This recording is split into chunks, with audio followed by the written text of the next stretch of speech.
नमस्कार मित्रांनो, मी अण्णासाहेब धाकतुडे. मित्रांनो, हा स्मशानभूमीमधील अति सुंदर असा हा परिसर आहे आणि हा परिसर निश्चितच तुम्हाला सुद्धा देखील मोहून घेतल्याशिवाय राहणार नाही. तर मित्रांनो, आज या शांत ठिकाणी मी यायचं ठरवलं आणि आलो ते खास एका विषयानं, या ग्रामपंचायतच्या विषयानं व्हिडिओ बनवला पाहिजे. गावामध्ये राहतो तो त्यावेळेस एकाग्रचित्त होत नाही. लोकांचे अनेक प्रश्न येतात, हे असं झालं पाहिजे, ते तसं पण झालं पाहिजे. हा, तर मी काय करू शकतो? मी तर एक पत्रकार आहे.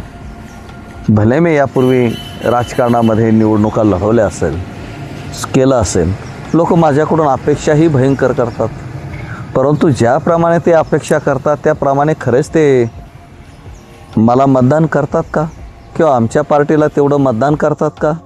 अपेक्षा तर खूप मोठी असते की ज्या वार्डामध्ये आम्ही राहतोय त्या वार्डामधील लोक कमीत कमी मला तरी समजून घेतील अशी मला भूमिका वाटत होती. माझी भूमिका होती की ते मला समजून घेतील अशी माझी मनोमन इच्छा होती. परंतु काय झालं, या वार्डामध्ये सर्वत्र पाहिलं तर सगळे 2 नंबरचे धंदे करणारे लोक मी पाहिली. आता विषय येतो, या 2 नंबरवाल्यांना संरक्षण द्यावं का त्यांना विरोध करावा? यापूर्वी मी अनेक विरोध केलेले आहे. ते वाळू उपसा करणारी कंपनी असो, डुक्कर पाळणारी सुद्धा मंडळी असो, दादागिरी करणारी मंडळी असो, आम्ही प्रत्येकाचा या ठिकाणी समाचार घेतलेला आहे. परंतु ही मुवमेंट खरंच एका जणाची आहे का? ही चळवळ एका जणाची आहे का?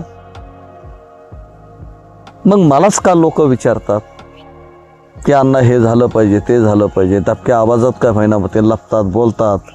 परंतु ह्या अनिष्ट ज्या प्रथा आहे, गावामध्ये जी गुंडागर्दी वाढलेली आहे आणि अवैध धंद्यांचं प्रमाणसुद्धा देखील जे वाढलं आहे, इथं आमच्या ह्या वार्डात काही मिळत नाही. दारू मिळते, मटका खेळला जातो, जुगार आहे,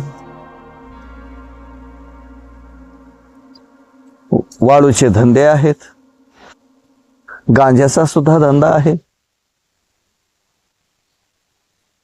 आणि या गावचे पोलीस पाटील त्याच्याकडे दुर्लक्ष करतात. गावाला पोलीस पाटील सुद्धा राहिला नाही असं समजलेलं आहे अलीकडं. त्यांचे सुद्धा आता देखील निवृत्त्या झालेल्या आहेत. यापूर्वी पाटीलच होते. पाटलांनी हे गाव डोक्यावर घेतलं.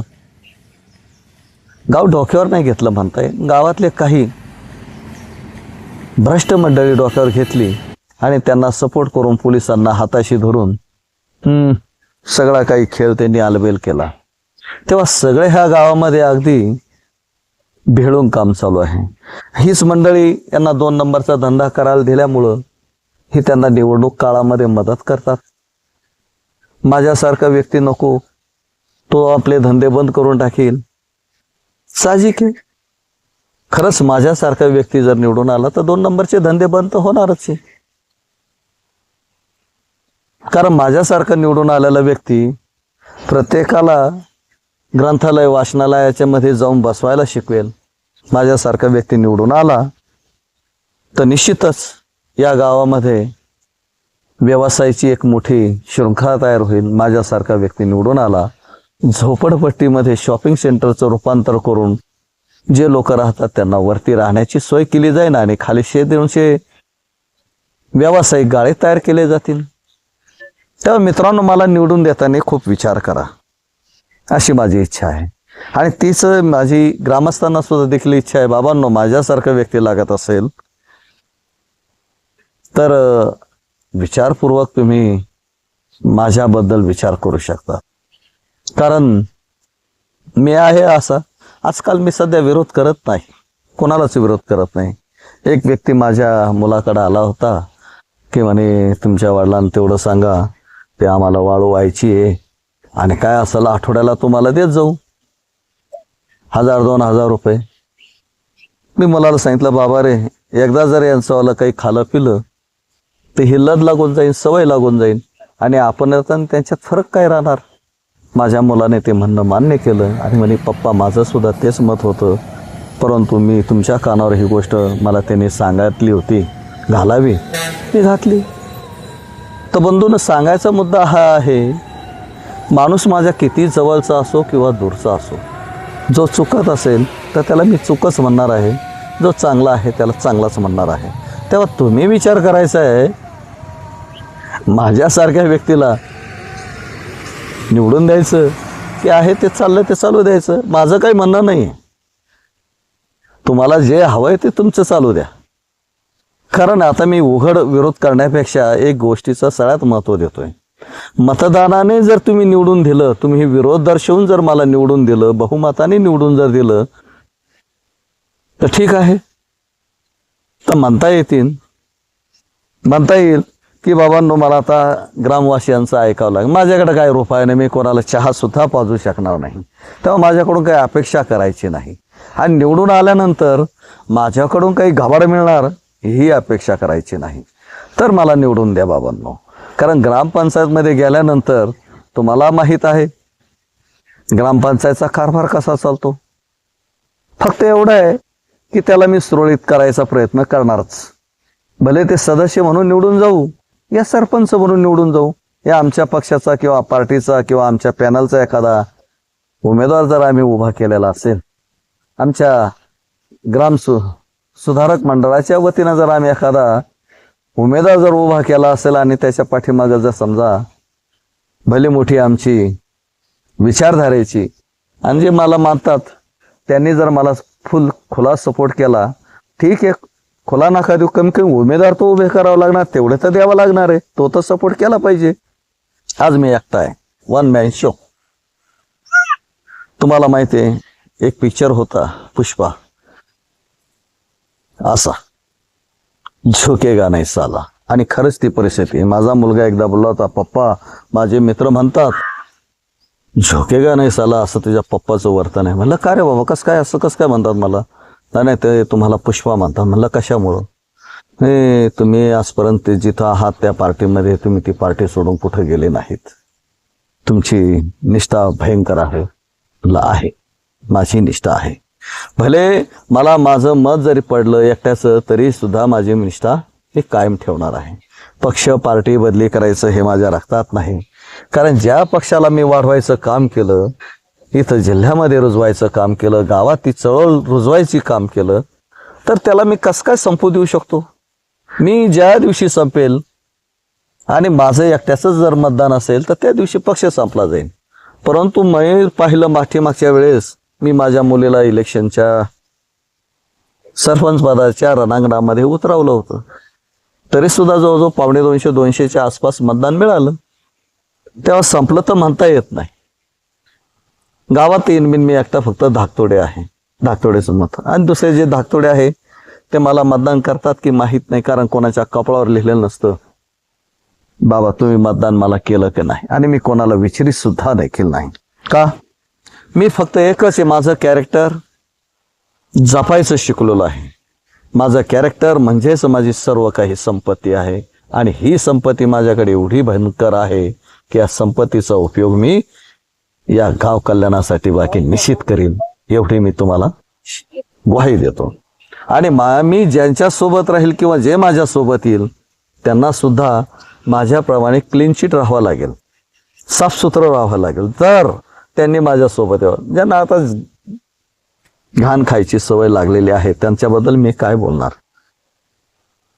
मागेच माझ्या एक पत्नीनं एकदा आपल्या या यूट्यूब चॅनलवर मुलाखत देताना विचारलं होतं, सांगितलं होतं आणि मी तिला प्रश्न केले होते की आपलं गाव कसं हवं आहे.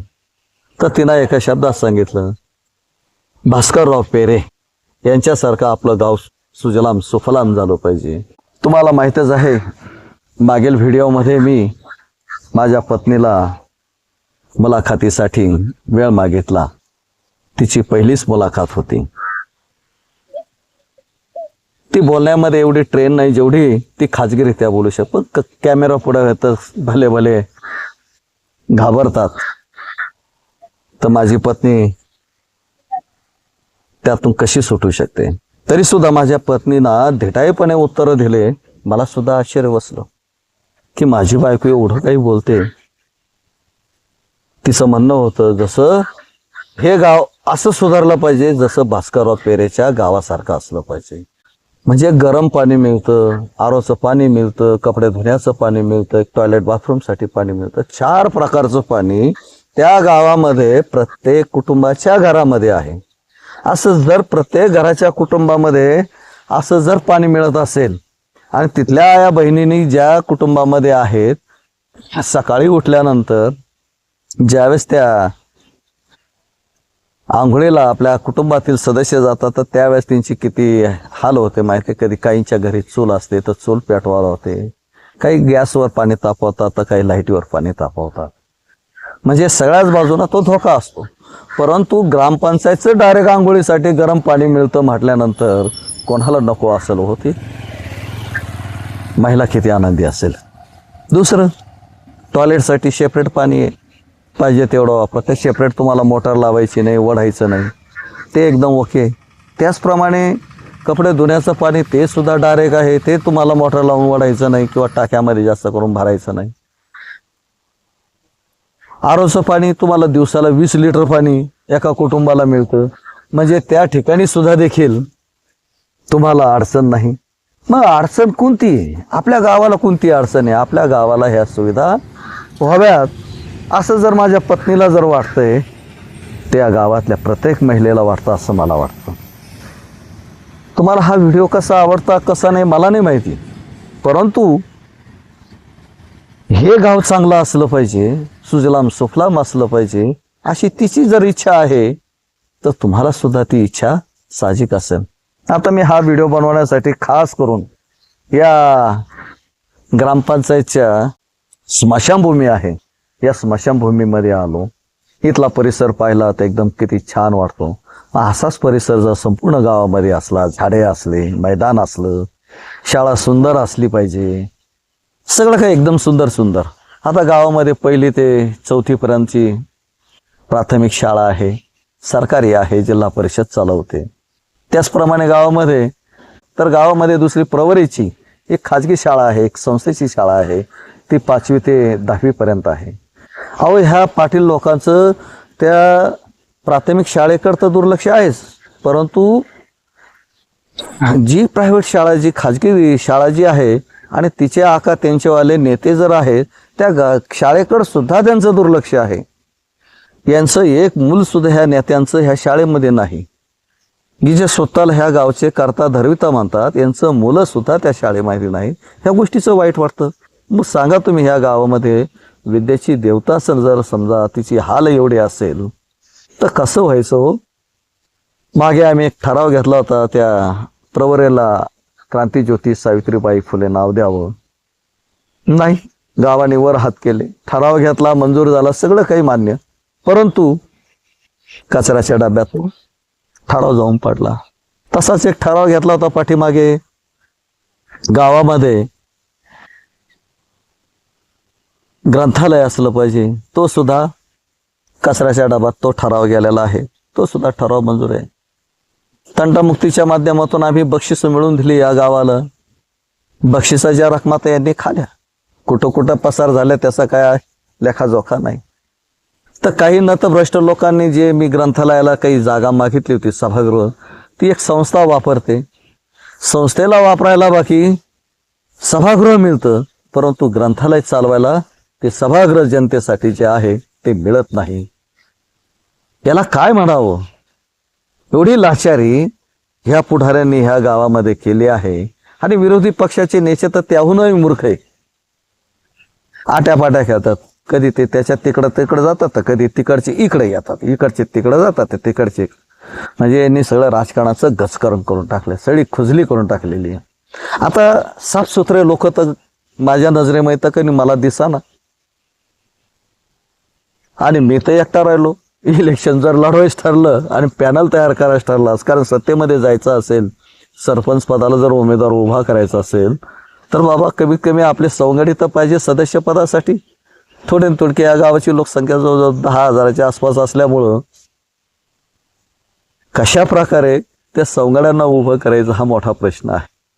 आणि यासाठी कंबर तर कसावं लागेल, आणि कंबर कसण्यासाठी मी तुम्हाला ह्या व्हिडिओच्या माध्यमातून आवाहन करतो, जर तर तुम्ही खरंच ह्या गावाशी जर प्रामाणिक असाल तुम्हाला असं जर वाटत असेल हे गाव सुधारलं पाहिजे, एकदम सुंदर गाव दिसलं पाहिजे, प्रत्येक गोष्टीच्या गरजा ह्या गावामध्ये भागल्या पाहिजे, तर मित्रांनो मी तुम्हाला आश्वासन देतो, फक्त 5 वर्ष सत्ता हातात जर आली, न भूतो न भविष्यती प्रगती ह्या गावची केल्याशिवाय मी राहणार नाही. आणि तुम्ही माझ्या सोबत आहात. जर मी बिगर पैशाचं तुम्ही मला जर निवडून देणार, माझ्या पॅनलला सत्तेमध्ये आणून बसवणार जर असाल, मी तुम्हाला ग्वाही देतो, एकही रुपयाचा भ्रष्टाचार होणार नाही. प्रत्येक ग्रामसभा प्रत्येक वेगवेगळ्या भागामध्ये घेऊन त्या लोकांच्या समस्या जाणून घेतल्या जातील. कुठे एका कोपऱ्यामध्ये घेऊन आवाज कोणाचे दाबले जाणार नाहीत. आणि प्रत्येक ग्रामसभेमध्ये बोलायला प्रत्येक व्यक्तीला अधिकार असेल. तुम्ही दारू पिऊन बोला, कसे बोला, शिव्या देऊन बोला, अगदी मी सर्वांच्या शिव्या खाईन, पण ह्या गावचा विकास केल्याशिवाय सोडणार नाही. फक्त मला तुमची साथ हवी. मला साथ द्या, तुम्हाला गाव जिंकून देतो, या गावात सुधारणा करून देतो. कारण किती काही झालं, आपण हे लोक गाव सोडून जाऊ शकत नाही. गावचा विकास झाला पाहिजे, हा सगळ्यात मोठा दृष्टिकोन ठेवून आपण ह्या गावाचा कायापालट करायचा असेल तर तुम्ही मला साथ दिली पाहिजे. ज्या दिवशी ह्या गावामध्ये सरपंच म्हणून किंवा माझ्या पॅनलचा सरपंच म्हणून जो कोणी व्यक्ती शपथ ज्या दिवशी घेईल, त्या दिवसापासूनच आपोआप धंदे ह्या गावातले बंद झालेले दिसतील. कारण पुष्पा झुकता नाही. धन्यवाद.